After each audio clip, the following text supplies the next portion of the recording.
Vincenzo Manzini può essere presentato in molti modi. È stato un grande accademico d'Italia, dei Lincei e dei fisiocritici. È stato un giurista del XX secolo in grado di segnare indelebilmente la tradizione criminalistica italiana contemporanea. È stato avvocato penalista, è stato docente in svariate università italiane, in questo ruolo è stato allievo di Enrico Ferri e maestro di Giacomo dell'Italia e Gian Domenico Pisapia, illustri giuristi. Si è interessato nei suoi scritti anche di storia e sociologia. Risulta essere stato un grande appassionato di botanica, amava infatti passeggiare anche in montagna e immergersi nella natura. A discapito di ciò che si crede, San Daniele del Friuli non è la sua città natale. Manzini è nato a Udine il 20 agosto del 1872 da Giuseppe e Angelina Corner. Abbiamo potuto apprendere, grazie alla testimonianza della professoressa Bianchi, che Manzini era solito soggiornare per brevi periodi e soprattutto d'estate a San Daniele, in quanto la sua famiglia vi possedeva delle proprietà. La professoressa Bianchi ricorda in particolare i soggiorni estivi di Manzini a San Daniele, quando era un uomo maturo, ormai nonno, e quando risiedeva stabilmente a Venezia, in un alloggio prestigioso nei pressi del canale di Rialto. Vincenzo Manzini ha compiuto gli studi universitari a Padova, dove nel 1895 ha conseguito la laurea in giurisprudenza. Della sua carriera possiamo dire, come anticipato, che abbraccia diversi ambiti. Dopo essere stato allievo di Enrico Ferri, direttore del quotidiano del Partito Socialista Italiano Avanti, lo vediamo anche nei panni di storico, sociologo e processualista in quanto artefice e interprete del diritto penale. Non ha trascurato la sua attività come avvocato. Inoltre, dal 1898 fino al 1942, Manzini è impegnato come professore, prima straordinario e poi ordinario, di diritto e procedura penale, storia del diritto italiano, legislazione in materia di lavoro, diritto militare e scienze politiche.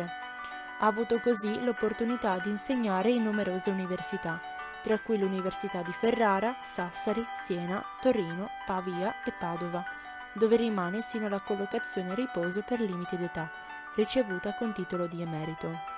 Alla sua lunga attività di docente universitario si accosta anche una poderosa produzione scientifica che spazia dalla storia del diritto penale alla procedura penale al diritto penale sostanziale. Manzini ha dato un notevole contributo alla formazione del codice di procedura penale del 1931. Infatti, precedentemente aveva redatto un documento di procedura penale sul quale è stato poi modellato il progetto definitivo, che ha portato al testo entrato poi in vigore. Manzini può essere definito un innovatore, ha enunciato principi e criteri decisamente non tradizionali in relazione al sistema procedurale italiano.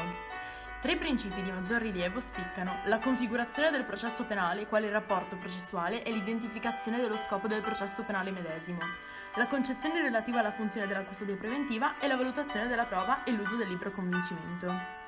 La configurazione del processo penale, quale rapporto giuridico, ha anticipato una concezione diventata poi comune negli stati moderni, a prescindere dalle ideologie politiche che ne aspirano gli ordinamenti. Questi principi non contrastano in nulla quelli sanciti successivamente dalla Costituzione italiana. Per Manzini è evidente che il sistema repressivo italiano era al collasso e era vittima di una cronica inefficienza, tanto che gli arriva a invocare la reintroduzione della pena di morte. Secondo lui è soprattutto attraverso la repressione, tanto pubblica quanto privata, che si deve agire. La legittima difesa è il principale strumento repressivo privato. Disciplinata dagli articoli 49 e 376 del Codice Penale, la legittima difesa in Italia manca, secondo Manzini, di opportune norme processuali che evitino lungaggini e pericoli giudiziari e permettano di liberare le oneste energie reattive di chi è disposto ad agire con determinazione contro i malfattori. Per questo, a suo parere, non va sostenuto il concetto per cui si stima, quasi vergognoso, portare armi a propria difesa. La legittima difesa non può essere considerata semplicemente l'esercizio di una facoltà, ma deve diventare l'adempimento di un dovere sociale. Il ricorso alla violenza da parte dei singoli cittadini è quindi una pratica talvolta necessaria ma sempre eccezionale perché è in contrasto con la natura dello Stato. Sfortunatamente non si hanno molte informazioni sulla vita privata di Vincenzo Manzini. La sua famiglia era molto riservata. Le limitate notizie che si hanno a riguardo riportano che Vincenzo Manzini ha sposato Maria Nadig, da cui ha avuto 2 figli, Lucio e Teresa. Il figlio è diventato avvocato e ha avuto 2 figlie, Antonia ed Elisabetta, entrambe mancate. Vivevano a Venezia, ma avevano mantenuto l'abitudine del nonno di soggiornare d'estate a San Daniele del Friuli, dove si dedicavano anche a lavori in campagna, come ricordato dalla professoressa Bianchi, mentre la figlia si è trasferita a Napoli a seguito del matrimonio con un avvocato e ha avuto un figlio. È il nipote che la professoressa Bianchi ricorda piccolo, tenuto per mano da Manzini quando assieme passeggiavano verso il centro di San Daniele d'estate a piedi, a partire dalla casa in zona Via Valeriana. Li immaginiamo passeggiare insieme per fare spese quotidiane e piccole commissioni, momenti che alcuni nipoti fortunati possono custodire tra i loro più cari ricordi con un nonno. Quale influenza hanno avuto gli studi e gli scritti di Manzini nella tradizione giuridica italiana, in particolare nel Quattrocento? È stato un grande giurista, accademico d'Italia, riconosciuto come penalista. Io so che era nominato, per di più era anche fascista, per cui aveva la strada più facile. Ma io dei libri di Manzini non l'ho mai visti, perché il diritto penale non mi interessava. Come era il rapporto di Manzini con il fascismo? Conosce qualcosa al riguardo? So che ha avuto tutti gli incarichi, le benemerenze in quanto era fascista, però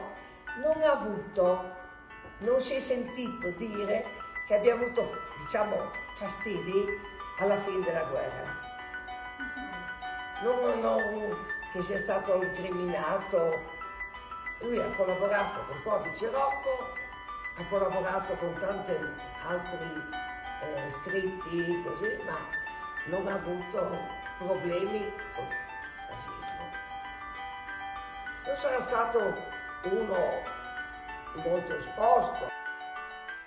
Il signor Vincenzo Manzini era solito recarsi durante il periodo estivo nel comune di San Daniele del Friuli, che venne presumibilmente fondato già nell'800 a.C. e di cui si hanno notizie scritte dal 900 a.C. Questo nasce come castello di San Daniele, in cui vivevano alcuni nobili e che venne donato loro dal patriarca Bertoldo di Andex nel 1219. Il contesto che Manzini poteva osservare era quello di una città in costante evoluzione. La popolazione ammontava a circa 7.000 abitanti durante i primi anni del Novecento. I passatempi non erano molti, visto che gran parte del tempo veniva dedicato al lavoro e ciò che restava era adibito al riposo. L'uomo di casa era solitamente impegnato a lavorare nei campi. Ciò che veniva prodotto veniva usato in parte per alimentare le famiglie e gli animali, e il resto alimentava il commercio. Le donne si occupavano delle case che generalmente erano divise in 2 piani ed erano caratterizzate da poche e piccole finestre. Al piano terra era presente una cucina con il focolaio di casa e i mobili che rendevano il piano accogliente. Al secondo piano, invece, c'erano le camere da letto. All'esterno si potevano invece trovare le stalle, dove risiedevano gli animali, e i fienili, dove erano conservati i prodotti. I figli erano impegnati a scuola, ad aiutare i genitori o a giocare tra loro. Restando in tema, fin dal 300 a San Daniele era presente una scuola superiore incentrata sulle materie umanistiche, che era gestita dalla comunità dei patriarchi del comune. C'era anche un ordine di istruzione che ricordava il concetto attuale di scuola elementare, ma questa era privata e l'insegnamento era a cura di maestri e dei cappellani. Solo dal 1800 le persone hanno cominciato a preoccuparsi di fondare una scuola elementare accessibile a tutti.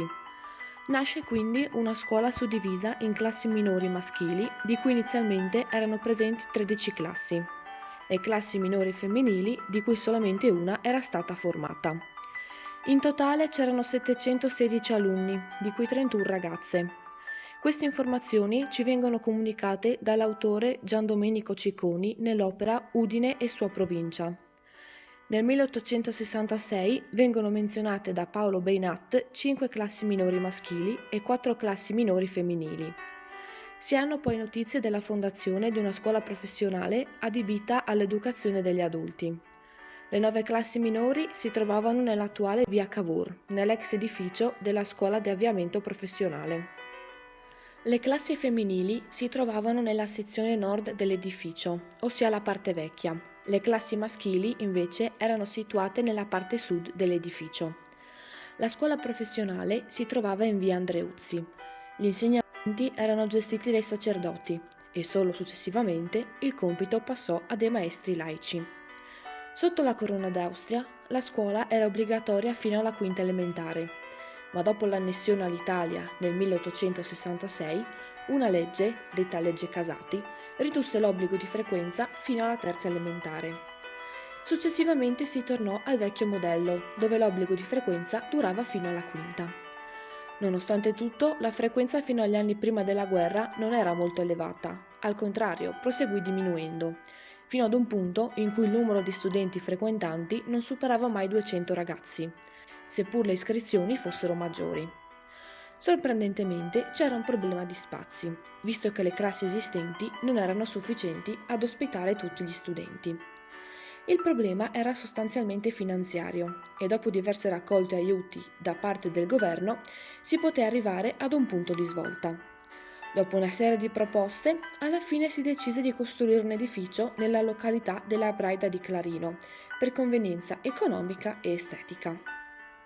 La scuola venne inaugurata nel 1909 dopo 2 anni di lavoro e alcuni problemi tecnici.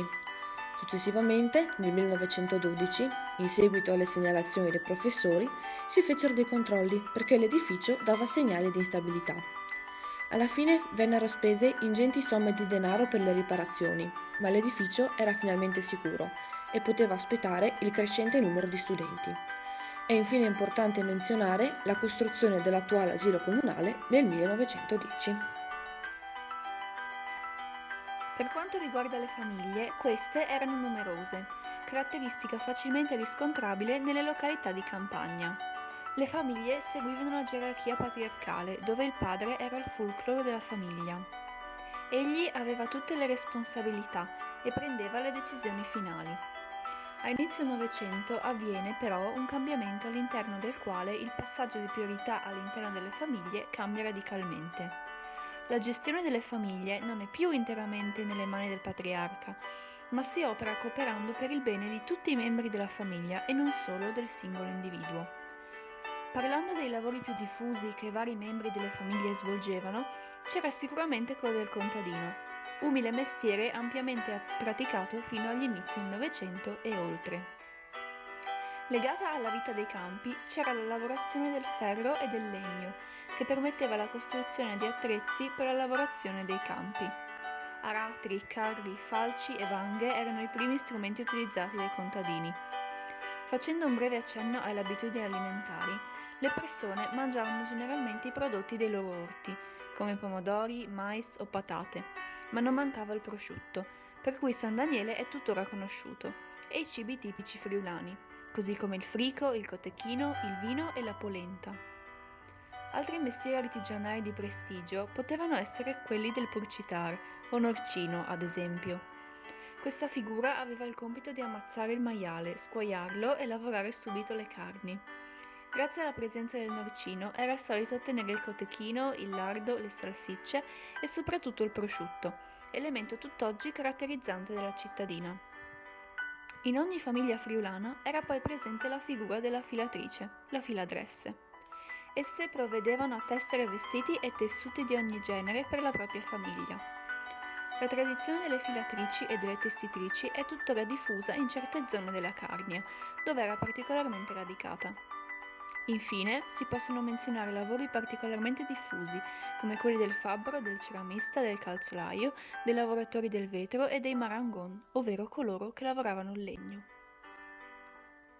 Le condizioni di salute erano abbastanza buone, anche se alcune malattie trovarono comunque il modo di diffondersi, come accadde nel 1870 con la sifilide, che causò parecchie vittime, di cui la maggior parte bambini.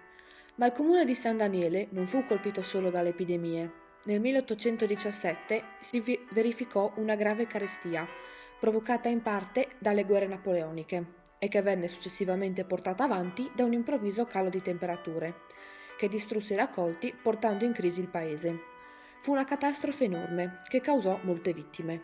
Successivamente, verso la fine del secolo 1879-1880, si verificò un altro calo delle temperature, con picchi anche di 20 gradi sotto lo zero.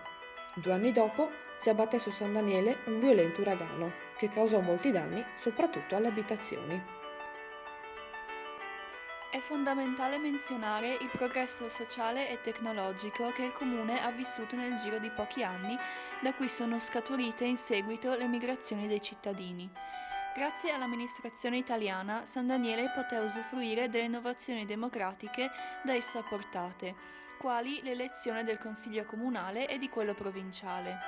Non tutti i cittadini potevano essere elettori, solo quelli che pagavano una determinata imposta, cioè quelli che possedevano delle proprietà di un certo valore, mentre tutti gli altri erano considerati cittadini di seconda serie, che sentivano più i pesi dello Stato che i benefici che lo stesso offriva.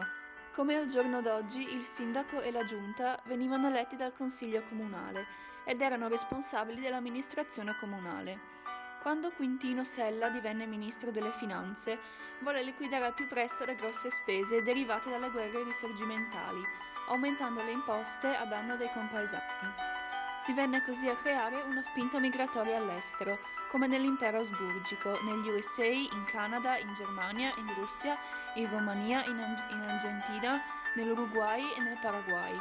Sempre in questo periodo, alcuni privati facoltosi acquistarono piccoli tratti di terreno pubblico, tra cui anche la chiesa del castello. Verso la fine dell'Ottocento si verificò a San Daniele uno sviluppo tecnologico che portò alla costruzione del canale Ledra, anni 1878-1881, che sarà poi la premessa per la realizzazione dell'acquedotto meccanico.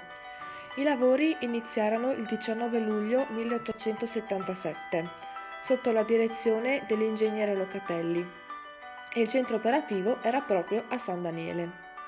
Nel 1870 l'ospedale Sant'Antonio si trasferì nella sua nuova sede in via Udine, diventando uno degli ospedali più avanzati del Veneto. Al posto del vecchio ospedale venne collocata la nuova sede municipale. Nel 1875 si cominciò a costruire la nuova strada da San Daniele a Ragogna e nel 1880 il Ponte del Pieli. Il 15 ottobre del 1889 venne inaugurato il primo tram della tranvia Udine-San Daniele. Il tram, poi detto Linea Bianca, partiva dalla stazione di Udine, con capolinea nella allora stazione di San Daniele, collocata al posto dell'attuale ospedale. I sedili erano in legno, tranne quelli di prima classe, rivestiti di velluto rosso. La tratta completa durava 1 ora e 15, 1 ora e 20. Durante il percorso c'erano parecchie fermate e ad ognuna di queste salivano studenti, operai, eccetera. Il tram fungeva anche da servizio trasporto merci e posta. Prima dell'inizio della Grande Guerra fu aperta anche la linea ferroviaria Casar-Sagemona, passante sul nuovo ponte di Cimano. Possiamo dunque dedurre che le persone utilizzassero le carrozze, i tram e i treni per gli spostamenti tra le varie città. L'acqua potabile per tutti fu disponibile solamente dal 1894, mentre nel 1906 venne inaugurato il ponte di Pinzano. Possiamo poi collocare l'arrivo della luce elettrica nell'anno 1898, grazie a un'iniziativa puramente sandanielese. I pionieri di questa iniziativa diedero il nome di Società Anonima per la fornitura di energia elettrica e per l'esercizio del mulino e della turbina alla loro nuova ditta, per poi cambiarlo in Società Elettrica del Friuli Centrale. L'attuale Istituto Vincenzo Manzini nacque come dépendance dello Zanon. Fu inaugurato con una classe prima e una classe seconda. Iniziarono così i corsi a San Daniele nel mese di ottobre del 1976, subito dopo il terremoto. La professoressa Giuseppina Bianchi fu una delle prime insegnanti della scuola. Prima di diventare una scuola, l'edificio era stato utilizzato come caserma durante la Prima Guerra Mondiale e alla fine della guerra l'edificio si presentava danneggiato da bombardamenti. Negli anni 20 venne demolito e nacque la scuola elementare, grazie all'intervento dell'ingegnere Gonano, progettista e direttore dei lavori. In ogni ala erano presenti stufe di terracotta, che venivano accese dalle bidelle ogni giorno. C'erano 2 ingressi separati, uno per i maschi e uno per le femmine. Dopo alcuni anni diventò una scuola media, per poi passare, come accennato in precedenza, ad essere sede staccata dello Zanon. Nel 1982, quando il Manzini divenne sede scolastica autonoma, l'amministrazione comunale di allora potrebbe aver accolto la proposta, probabilmente arrivata dai docenti stessi, per l'intitolazione della scuola superiore a Vincenzo Manzini, per più motivi, come abbiamo ricostruito. La famiglia di origine di Manzini era collegata alla cittadina di San Daniele del Friuli, anche se lui era nato a Udine. La famiglia aveva qui proprietà e terreni. Il padre di Vincenzo Manzini era ragioniere e per molti anni era stato segretario proprio presso lo Zanon di Udine. Vincenzo Manzini è un illustre studioso friulano di materie giuridiche, che sono molto importanti nel corso di ragioneria, attualmente denominato AFM, ovvero Amministrazione, Finanza e Marketing, e che ha dato avvio alla storia dell'Isis Vincenzo Manzini di San Daniele del Friuli. Terminata la Prima Guerra Mondiale, l'Italia dovette far fronte a una crisi economica e sociale. Un pesante debito pubblico e un'inflazione dovuta all'eccesso di moneta circolante provocano una svalutazione della lira e la disoccupazione. Dal punto di vista sociale, i soldati tornati dal fronte riscontrano difficoltà nel reinserimento nella società a causa di problemi fisici e o mentali. In aggiunta a tutto ciò, tra la popolazione italiana si diffonde anche un grande malcontento riguardante i trattati di pace presi e, di conseguenza, si diffonde sfiducia verso la politica. Agli scontri già presi nelle città si aggiungono dei disordini crescenti anche nelle campagne. Nasce così lo squadrismo fascista. Questi scontri nelle campagne sono causati dalla sensibilizzazione dei braccianti da parte delle associazioni socialiste e comuniste. Il 6 aprile 1924 ha luogo la votazione per il rinnovo della Camera. Le elezioni si sono svolte in un clima di violenza e intimidazione. Gli squadristi si impongono con ancora più brutalità. Le elezioni politiche si tengono seguendo la legge Acerbo, secondo la quale chi ottiene almeno il 25% dei voti riceve i 2/3 dei seggi, ottenendo la maggioranza. In aggiunta a ciò, per assicurarsi la vittoria, Mussolini ordina agli incaricati di violare il segreto delle urne e di influenzare le operazioni di voto. Questo porta la sua lista a ottenere il 65% dei voti. L'opposizione chiede l'annullamento delle elezioni in quanto fondate sull'illegalità e violenza e il 30 maggio 1924 il deputato Giacomo Matteotti pronuncia coraggiosamente un discorso che denuncia le azioni commesse dai fascisti per vincere.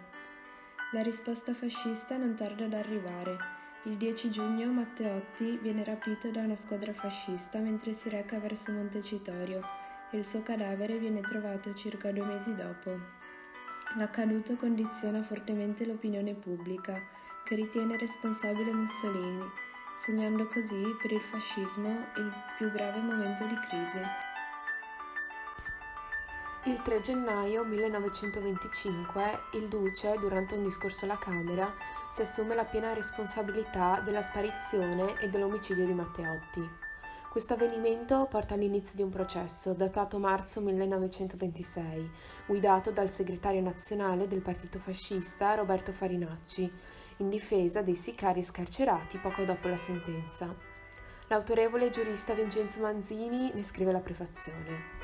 Altro che questione morale, scrive Manzini, si è trattato invece della più accanita e perfida campagna parlamentarista giornalistica di cui si abbia memoria. Egli designa la morte di Matteotti come l'esito fatale del pericolo a cui è andato volontariamente incontro ed elogia l'ideologia e l'atteggiamento fascista di Farinacci. Il codice penale, noto come codice Rocco, è un corpo di norme in tema di diritto penale italiano. Entra in vigore nel 1930, in pieno regime fascista, per volontà di Mussolini, con lo scopo di rispondere alle esigenze del nuovo regime fascista. Il codice penale è valido ancora oggi. Le sue leggi sono più o meno le stesse da 90 anni, seppur con molteplici aggiunte, correzioni e abrogazioni. Per la sua realizzazione viene nominata una commissione ministeriale formata dai più illustri magistrati, avvocati e professori, tra cui Vincenzo Manzini e i fratelli Alfredo e Arturo Rocco, dai quali il codice prende il nome. Il codice è diviso in 3 libri intitolati dei reati in generale, dei diritti in particolare e delle contravvenzioni in particolare. Ognuno di questi raggruppa reati e contravvenzioni, ma principalmente i diritti. L'ideale fascista in ambito giudiziario pone maggiore attenzione al criminale nelle sue componenti fisiche, psichiche e sociali, piuttosto che al crimine commesso, creando così un modello di uomo delinquente. La pena viene scelta sulla base della nocività del delinquente, in modo da proteggere la società da quest'ultimo per non dipingere più l'Italia come un paese debole e diviso, ma come una nazione capace di tutelare se stessa e i cittadini. Attraverso un lungo lavoro di modifiche si passa da un trattamento indulgente a uno repressivo. Inoltre viene creato un sistema di prevenzione al crimine per equilibrare le gravi sentenze con l'aiuto dello Stato, così che il cittadino si mantenga sulla retta via.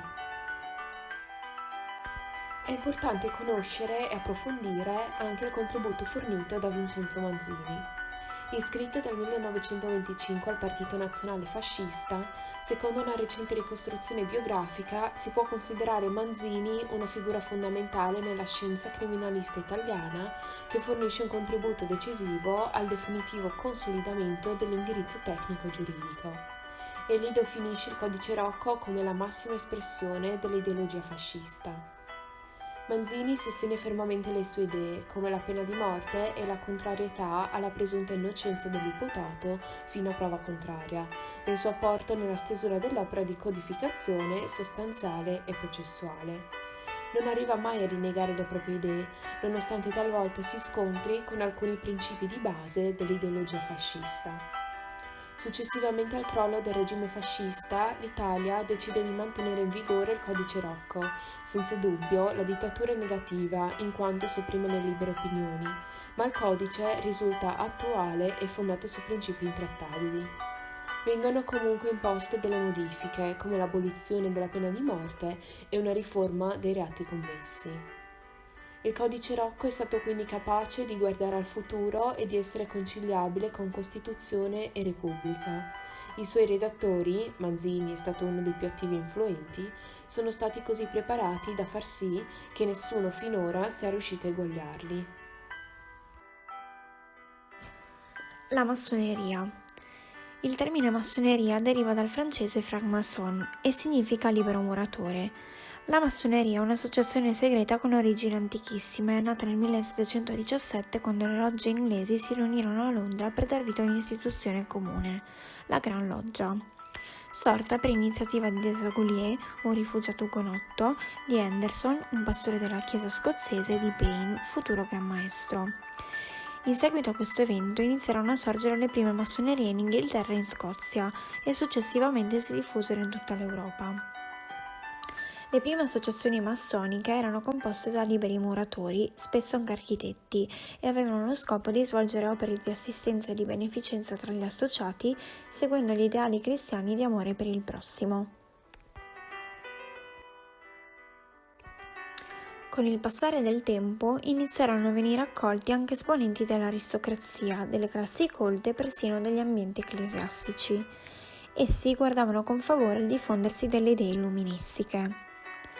Le regole del loro lavoro venivano tramandate segretamente, in modo che non venissero scoperte da altre persone. Inoltre, assieme alle regole, circolavano anche saperi filosofici e matematici di varia natura e origine. In queste prime logge massoniche circolavano soprattutto ideali di libertà, cosmopolitismo e fratellanza morale. Si dava molta importanza al naturalismo newtoniano e deista e c'era un sincero rispetto per le leggi dello Stato. Inoltre, uno degli ideali più importanti per i massoni era quello della tolleranza religiosa e non. In futuro queste associazioni cominciarono ad aprirsi anche a persone estranee al mestiere, perciò i loro interessi cominciarono a concentrarsi non più sugli aspetti pratici della loro professione, bensì sulla filosofia, la religione e la cultura. Oltre a mantenere segrete le riunioni, erano segreti anche i nomi e i simboli con cui i massoni comunicavano tra di loro all'interno dei gruppi chiamati logge.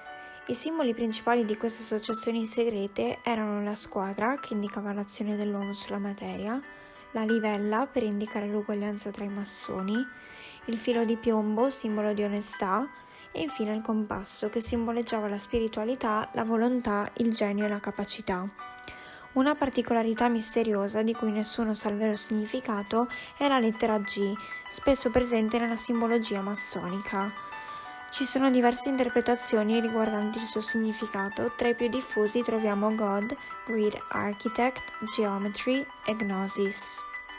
I membri si dividerebbero in 3 livelli: apprendista, massone e maestro. L'apprendista si occupa dello sviluppo delle sue facoltà, ma il suo obiettivo finale è di accedere alla scoperta del vero sé. L'apprendista quindi deve riflettere, meditare e cercare aspetti della verità. Per diventare massone invece bisogna lavorare su di sé, unirsi a una scuola di misteri e contribuire al perfezionamento e al bene dell'umanità. Perciò occorre interrogarsi sulla propria ricerca. Chi vuole diventare massone lo fa perché ne sente il bisogno. L'obiettivo della massoneria non è produrre più affilati, ma di rendere i suoi membri migliori. Nessuno verrà escluso per ragioni di origine o di condizione sociale, razziale, economica e religiosa. Infatti la ricchezza della massoneria consiste nella diversità dei suoi membri e, ciò che più conta, è la capacità di lavorare al proprio perfezionamento. Il massone inoltre è tenuto ad osservare scrupolosamente la Carta Costituzionale dello Stato nel quale risiede o che lo ospita e le leggi che ad essa si ispirino. La massoneria non permette ad alcuno dei suoi membri di partecipare o anche semplicemente di sostenere o di incoraggiare qualsiasi azione che possa turbare la pace e l'ordine liberamente e democraticamente costituito dalla società. Il ruolo più importante è senz'altro quello di maestro massone, in quanto quest'ultimo ha la possibilità di elevarsi a un livello superiore e, come dice la parola stessa, esso è il dominatore che conosce l'arte e la soggetta alla sua volontà.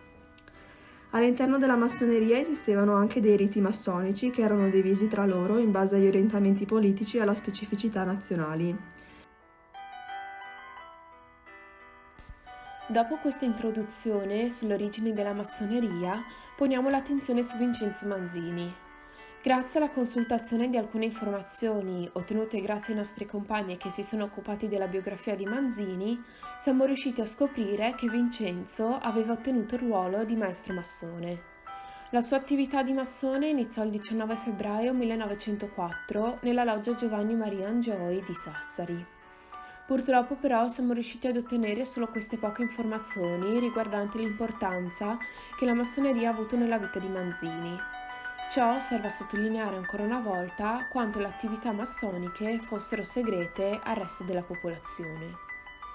In seguito all'intervento della professoressa Bianchi, che ci ha chiarito le idee riguardo al ruolo di Manzini nella massoneria, abbiamo appreso che ad oggi anche le donne sono ammesse in questa attività così come gli uomini. Erano tutti accomunati inoltre da un ideale, l'immortalità dell'anima. In passato e anche tuttora i massoni si riconoscono grazie ad un anello girevole che porta il simbolo della loro società. Esso si può usare solamente in certi luoghi e situazioni. Durante i loro incontri, inoltre, indossano anche un grembiule. Tuttora, in territorio friulano, più precisamente a Udine, possiamo trovare ben 3 società massoniche ancora attive. La loggia massonica, presente un tempo a Udine durante il fascismo, è stata distrutta perché gli ideali di questi ultimi erano in totale contrasto con la massoneria.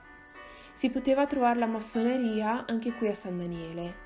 Nonostante questo non si hanno informazioni scritte perché era una delle regole più importanti della massoneria e dei massoni di mantenere la segretezza. Per lo stesso motivo nessun massone si è mai esposto e tutte le donne di servizio dovevano bendarsi prima di potervi accedere. Un aneddoto curioso raccontatoci dalla professoressa Bianchi è la vicenda del Monsignor di Lena, il quale venne percosso violentemente perché si era esposto più volte contro la massoneria. Esistevano in passato delle massonerie anche a San Daniele, che lo sappia, o in località prossime? Esistevano i massoni, ma che io sappia logge no. Però si riunivano e vi dico che la donna di servizio entrava bendata e io so i nomi, ma meglio non farli. So i nomi di tutti, perché mio papà era in amicizia con tutti questi. C'è anche un cimitero una tomba col pensiero di una famiglia. Lei può dirci come si presentava o dichiarava le massoni in passato? Se ne sentiva parlare spesso? No, era segreto, non si sapeva niente. Si riunivano, non so cosa avessero trattato, ma comunque si riunivano, bevevano e mangiavano. Gruppi che avevano i riferimenti a Udine, la loggia massonica a Udine durante il terremoto, durante il fascismo, è stata distrutta. Quello ho letto nel libro, adesso mi viene sul nome di chi l'ha scritto.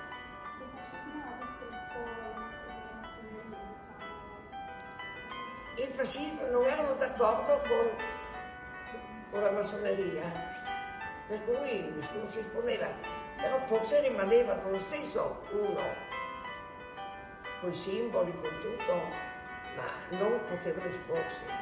Conosce qualche aneddoto sui massoni, anche relazioni ai tempi recenti? Io l'aneddoto so solo che entrava la donna di servizio e che è stato il povero Monsignor Di Lena preso a botte, si diceva, dai massoni perché si era esposto in chiesa contro. Io tutto là so.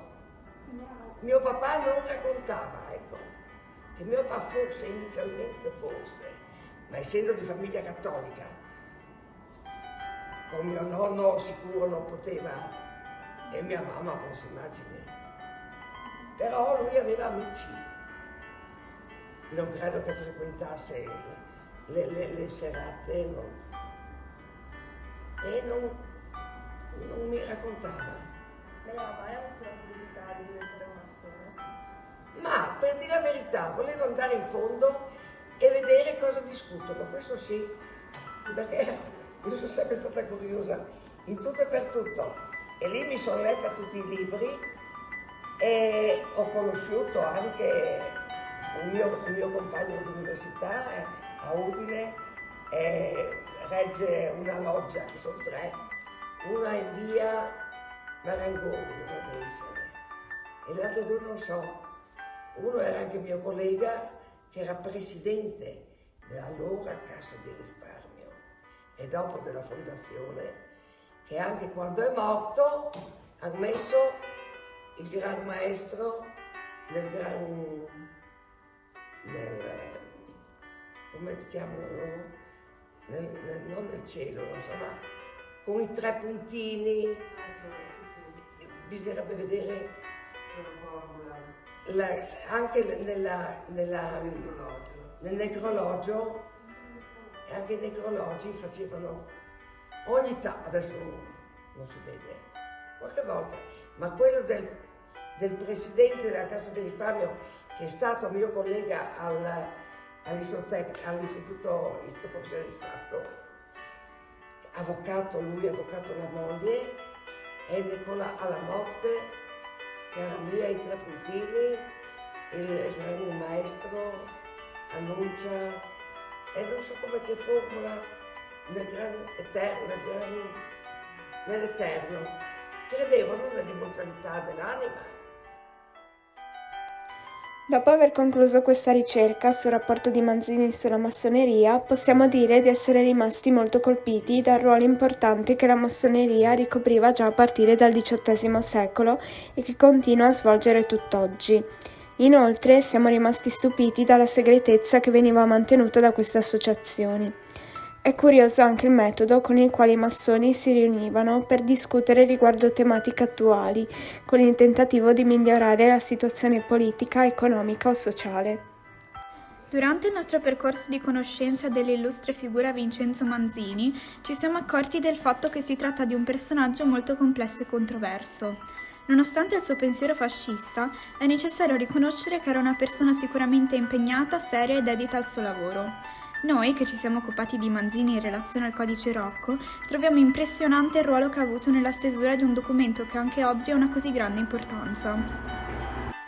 Per noi il lavoro è stato molto interessante. Approfondire la vita di Manzini e in particolare la vita a San Daniele durante gli anni di fine 1800 e inizi 1900 è stata un'esperienza che ci ha arricchiti culturalmente e ci ha aiutato ad ampliare le nostre conoscenze. Manzini è stata una figura di spicco per quanto riguarda la giurisdizione italiana. Questo ci fa presupporre che ci siano molti altri studiosi friulani riconosciuti in Italia e anche nel mondo, con un impatto tanto forte quanto quello riconosciuto a Manzini. Manzini e la sua famiglia, come tanti altri friulani, hanno deciso di lasciare la loro terra natia in cerca di altre opportunità ed espandere i loro orizzonti. Sicuramente possiamo dire che nei loro cuori si è custodito gelosamente un ricordo particolarmente vivo della madrepatria, di quel Friuli che li ha fatti nascere e li ha cresciuti come dei figli. Ci sembra onesto e interessante segnalare che il fatto che Manzini abbia occupato una posizione molto vicina al regime fascista abbia aperto un dibattito all'interno dei nostri gruppi di lavoro. Secondo alcuni di noi potrebbe non essere del tutto condivisibile la decisione di intitolare un istituto a uno studioso dichiaratamente fascista, secondo altri di noi le posizioni personali vanno separate dal contributo importante di Manzini alla scienza e alla pratica giuridica italiana, e il suo profilo va inserito in un contesto, e compreso piuttosto che giudicato. Le chiediamo infine un parere sulla figura di Manzini. Quali idee si è fatta su questo importante studioso friulano? Quali insegnamento possiamo trarre, secondo lei, dalla conoscenza di questo profilo di studioso, in positivo e eventualmente in negativo? No, per me è una gran persona, un grande studioso,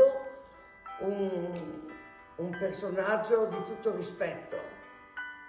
E posso solo dire che è stato validissimo come giurista.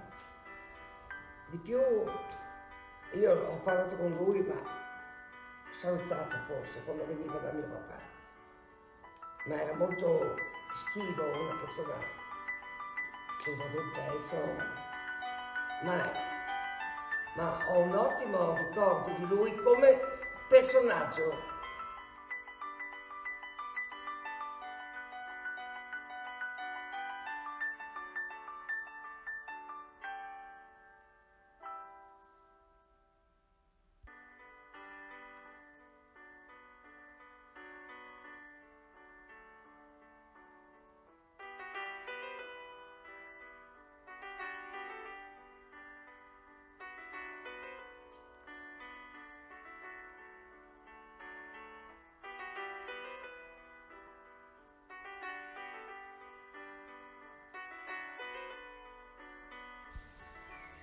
Fontane d'aghe dal mio paese, hanno le aghe più fresche che dal mio paese, fontane di rustica amor. Ci piace immaginare, adesso che abbiamo potuto conoscere più da vicino Vincenzo Manzini, che anche lui avrebbe potuto comprendere nel profondo questi versi di Pierpaolo Pasolini. Entrambi hanno condiviso il destino di una vita in gran parte lontana dal Friuli, ma in Friuli hanno fatto spesso ritorno, non solo fisicamente, ma anche, ne siamo certi, con i pensieri e con l'anima.